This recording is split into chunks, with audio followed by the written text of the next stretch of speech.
Penyelundupan 72 kg ganja kering dan 5.000 butir lebih pil ekstasi digagalkan Polres Lampung Selatan di area pemeriksaan Seaport Interdiction, Pelabuhan Bakauheni. 6 pemilik ganja dan ekstasi dibekuk saat akan menyelundupkan ganja ke Pulau Jawa. Ganja diduga berasal dari Riau dan Sumatera Barat dengan tujuan Pulau Jawa. Sedangkan pil ekstasi dibawa dari Medan. Para pelaku berusaha mengecoh petugas di saat situasi pandemi COVID-19. Modus yang digunakan pelaku yakni dengan membawa 40 paket ganja yang dikemas dalam 2 buah kardus, kemudian 10 paket di dalam tas ransel. 10 paket dan 2 paket besar ditemukan di dalam tas koper, 62 paket disita dari bus umum. Seluruh tersangka dan barang bukti dibawa ke Mapolres Lampung Selatan. Para pelaku dijerat dengan Undang-Undang Nomor 35 Tahun 2009 tentang narkotika dengan ancaman 20 tahun penjara. Karena sudah kita jalani di Jalan Pasaraya Barat. Hari pertama penerapan pembatasan sosial berskala besar atau PSBB di Kota Padang tidak dipatuhi sejumlah pedagang pasaraya Kota Padang. Mereka bahkan menghadang mobil petugas pasar yang tengah mengimbau penutupan sementara hingga 3 hari ke depan. Para pedagang protes dan mengusir petugas karena menolak untuk menutup lapak mereka berjualan.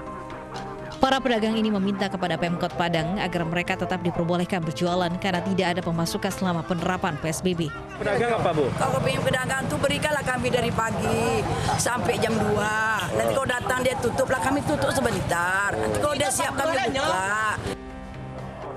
Namun permintaan para pedagang ditolak pemerintah Kota Padang karena untuk sementara area pasaraya Kota Padang selama 3 hari harus ditutup. Bantuan sembako saat pandemi corona di Kota Tegal tidak merata.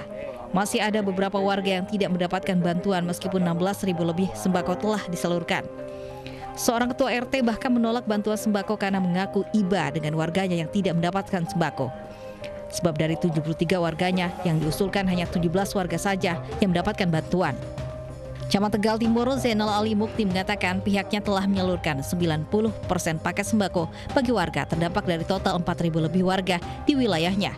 Bagi warga yang belum menerima akan diverifikasi kembali untuk mendapatkan bantuan sembako di waktu berikutnya. Tim Liputan iNews melaporkan.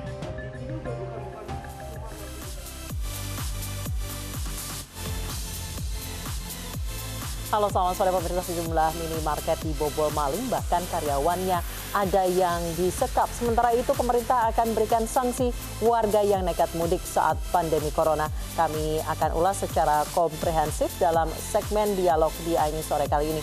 Bersama saya Anissa Dasuki, inilah iNews sore selengkapnya.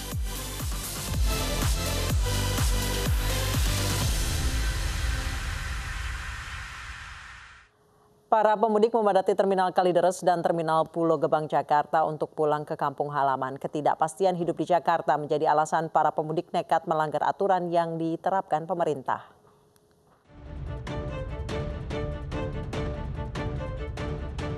Pemerintah melarang pelaksanaan mudik Lebaran mulai Jumat 24 April 2020. Larangan ini untuk mencegah penyebaran virus corona ke berbagai daerah di tanah air. Namun sejumlah warga nekat pulang ke kampung halaman hari ini. Di Terminal Kalideres Jakarta, para pemudik menaiki bus antar kota antar provinsi menuju sejumlah wilayah di Jawa Barat, Jawa Tengah, dan Jawa Timur. Kehilangan pekerjaan menjadi salah satu alasan pemudik kembali ke kampung halaman. Ya, di sini kita mau bertahan tapi kondisi ekonominya tidak memungkinkan sih. Tapi terpaksa kita memudik. Walaupun di sana nanti kita diisolasi selama 14 hari. Karena ada wabah kayak gini, jadi terpaksa saya mudik. Karena saya dari pihak kerja juga diliburin tanpa dibayar. Para pemudik juga terlihat di Terminal Pulau Gebang, Jakarta. Mereka nekat mudik lebih awal di tengah pandemi corona karena tidak lagi memiliki kegiatan di ibu kota. Tenang aja, soalnya sini udah nggak kerja lagi, terus gedungnya udah tutup, udah nggak bisa cari uang lagi. Sementara itu, imbauan menjaga jarak dan kewajiban menggunakan masker terus digaungkan petugas terminal. Setiap bus yang akan melaju pun dibersihkan dan diperiksa dengan ketat. Dari Jakarta, Tim Liputan iNews melaporkan. Sementara itu masih ada sejumlah pemudik yang berangkat ke kampung halaman melalui stasiun Pasar Senen, Jakarta. Namun hanya terdapat keberangkatan satu kereta menuju Surabaya, Jawa Timur. Meski tidak seramai biasanya, namun sejumlah pemudik nekat berangkat ke kampung halaman melalui stasiun Pasar Senen, Jakarta. Jika biasanya stasiun Pasar Senen memberangkatkan 26 kereta, namun kini hanya ada 1 keberangkatan kereta jarak jauh menuju Surabaya, Jawa Timur. Mayoritas penumpang mengaku telah membeli tiket sejak beberapa bulan lalu. Jawa Timur. Jawa Timur. Mana nih kotanya? Gresik. Oke. Sudah beli tiket dari kapan sih, Mbak? 3 bulan yang lalu. Aduh, sudah lama ya? Sudah lama. Oke. Kasihan anak saya di sono. Oh, jadi anaknya di sana. Pembatasan sosial berskala besar di DKI Jakarta akan berakhir besok. Banyak masyarakat yang tidak menaati aturan dan masih tingginya penularan COVID-19 harus segera dievaluasi oleh Pemprov DKI Jakarta.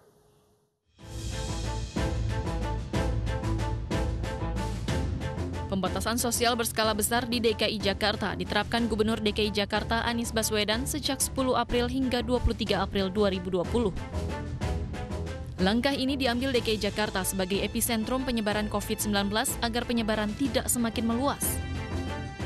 Pelanggaran terhadap pelaksanaan PSBB dikenakan sanksi sesuai dengan ketentuan perundang-undangan termasuk sanksi pidana. Dari mulai pidana ringan dan bila berulang bisa menjadi lebih berat. Masih ramainya jalanan ibu kota dan titik-titik keramaian menunjukkan tingkat disiplin masyarakat yang rendah. Social distancing dan physical distancing hanya menjadi imbauan semata tanpa realisasi. Berdasarkan pemantauan di sejumlah titik selama PSBB di Jakarta tercatat hampir 19.000 pelanggaran. Sementara pelanggaran di ruas jalan tol, 1.549 pelanggaran terjadi di pekan pertama PSBB. Pelanggaran didominasi rendahnya kesadaran menggunakan masker dan pembatasan sosial saat berkendara.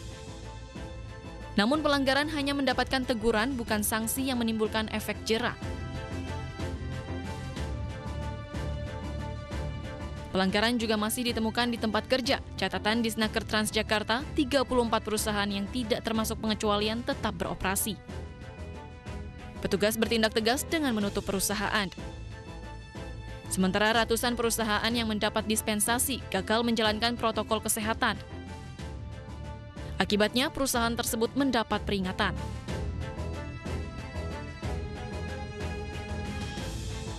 Setiap harinya kasus positif infeksi virus corona di Jakarta masih tinggi. Setidaknya lebih dari 100 pasien positif corona setiap harinya dengan angka kematian tertinggi di Indonesia. Penerapan PSBB merupakan solusi terbaik untuk memutus penyebaran virus corona di Jakarta. Namun dibutuhkan kerjasama antara pemerintah, aparat, dan masyarakat untuk dapat mewujudkan PSBB yang ideal. Tim Liputan iNews melaporkan. Hari pertama pembatasan sosial berskala besar di Bandung Raya, ribuan kendaraan yang memasuki kota Bandung dirazia. Sebagian pengendara harus memutar balik karena tidak diizinkan melintas. Petugas gabungan menyekat perbatasan Bandung Raya dan membangun 97 checkpoint yang tersebar di 5 kabupaten kota. Salah satunya di kawasan Cibiru, akses utama masuknya kendaraan dari kawasan Priangan Timur menuju kota Bandung. Pemeriksaan dilakukan secara menyeluruh mulai dari suhu tubuh hingga identitas pribadi. Sesuai peraturan PSBB Kota Bandung, warga yang berboncengan sepeda motor namun berbeda alamat KTP tidak diizinkan melintas. Selamat datang Gubernur Jawa Barat. Sementara itu Gubernur Jawa Barat Ridwan Kamil menolak masuknya perantau yang pulang ke Jawa Barat. Menurutnya pemerintah Provinsi Jawa Barat memiliki keleluasaan menerjemahkan larangan mudik dari Presiden Joko Widodo. Pemerintah daerah di Jawa Barat bisa menjaga ketat akses masuk mulai dari tingkat RT RW hingga kecamatan untuk menolak perantau yang pulang kampung. Ridwan Kamil memastikan pemerintah Jawa Barat akan memberikan bantuan sosial kepada para perantau yang tidak mudik, termasuk para perantau yang ada di wilayah Jawa Barat. Jadi pintu-pintu yang di PSBB pasti diperketat. Orang tidak boleh masuk kalau tujuannya tidak ada urgensi. Jadi kegiatan yang bolak-balik secara sosial pasti itu tidak akan tembus di wilayah-wilayah yang di PSBB kan. Tapi protokol yang sama akan kami berlakukan karena setelah instruksi Pak Presiden ini artinya kami punya keleluasaan menerjemahkan untuk lebih ketat di titik-titik masuk baik di level RT RW kampung untuk bisa menolak pemudik dengan lebih tegas dengan alasan. Rombongan pemudik asal Surabaya, Jawa Timur terjaring razia tim Satgas Penanganan COVID-19 yang mulai menegakkan aturan PSBB Cimahi. Mereka langsung ditetapkan sebagai ODP karena datang berasal dari zona merah. Hari pertama pemberlakuan PSBB di Kota Cimahi, sejumlah petugas yang tergabung dalam Satgas Penanganan COVID-19 memeriksa kendaraan, baik roda 2 maupun mobil yang masuk. Saat pemeriksaan, ada satu kendaraan yang mengangkut pemudik asal Surabaya, Jawa Timur yang berjumlah 4 orang ikut terjaring. Meski telah menjalani pemeriksaan di posko checkpoint, tidak memperlihatkan gejala.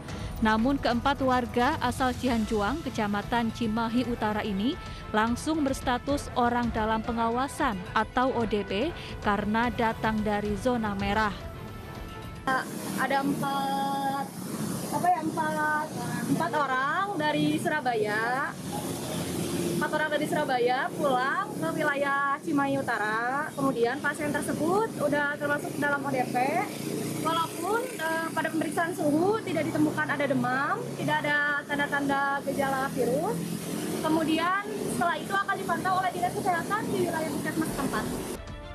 Di hari pertama pemberlakuan PSBB, banyak warga yang tidak mengenakan masker. Petugas langsung menurunkan penumpang di dalam kendaraan karena melanggar pembatasan jumlah penumpang. Sejauh ini, petugas hanya melakukan imbauan pada hari pertama ini dan belum memberikan sanksi tegas. Dari Cimahi, Jawa Barat, Yuwono, iNews melaporkan.